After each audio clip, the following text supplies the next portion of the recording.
Fala galera, tudo bom? Professor Eduardo aqui mais uma vez, professor de inglês. Vamos lá resolver mais uma questão do Enem 2021. Olha só, você vai acompanhar o texto aí comigo. A gente tem o quê? Tem basicamente uma conversa, certo? Temos uma conversação entre essas duas personagens, Celine e a Jessie, ok? Vamos direto para o enunciado para a gente já saber o que esperar do texto? Vamos lá então. Considerando-se o olhar dos personagens, esse trecho do roteiro de um filme, olha a informação importante, permite reconhecer que a avaliação sobre um lugar depende do quê?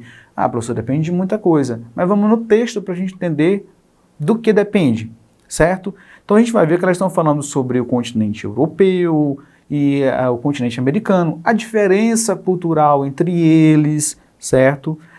Como as coisas adquirem sentidos diferentes em cada um dos cantos e dependendo do que você, da situação na qual você está inserido, pois muito bem. Então o nosso enunciado não pediu para a gente ir atrás de uma palavra específica ou de um termo.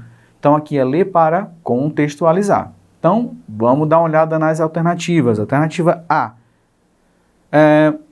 Avaliação sobre um lugar depende do quê? Alternativa A, beleza do próprio local. B, perspectiva do visitante. C, contexto histórico do local. Alternativa D, tempo de permanência no local. E alternativa E, finalidade da viagem do visitante. Então, olha só, a gente sabe o seguinte, quando a gente se desloca para um determinado... Isso é uma informação prática, não é, gente, da vida mesmo. Então, quando a gente se desloca para um determinado local, a gente começa a enxergar as coisas pelo nosso ponto de vista. Então, se você é brasileiro e vai para a Austrália, por exemplo, você vai enxergar tudo aquilo através do seu ponto de vista como falante de português do Brasil. Então, uma série de coisas vão parecer diferentes, estranhas, legais, porque depende muito da perspectiva. Isso é informação de vida que você vai trazer para dentro do texto, para dentro da interpretação do texto.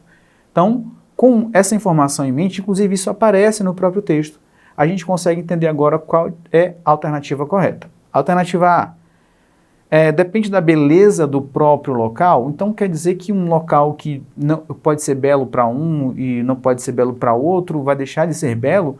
Não é essa a questão, evidentemente. Alternativa B, perspectiva do visitante, pode marcar. Essa é a nossa alternativa correta. É a perspectiva do visitante que faz o local ser mais ou menos interessante, mais ou menos bonito. Tanto que duas pessoas podem viajar para o mesmo campo e vão ter impressões, às vezes, completamente diferentes. Alternativa C, contexto histórico do local. Apesar de falar sobre fazer essa relação dos continentes, continente europeu com o americano, não se fala aqui de uma questão histórica, nem sequer a gente tem um trecho que possa causar essa confusão.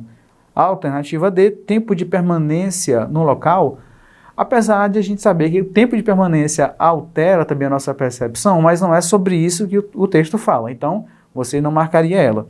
Por fim, a alternativa E, finalidade da viagem do visitante. O texto não toca nesse ponto. Você poderia até pensar um pouco sobre isso em relação à última frase, que ela fala sobre a questão da lua de mel e o quanto isso alterou a percepção dela sobre aquele local. Mas a alternativa correta aqui, B, perspectiva do visitante. Tudo bem? É isso, muito obrigado e até a próxima. Tchau, tchau.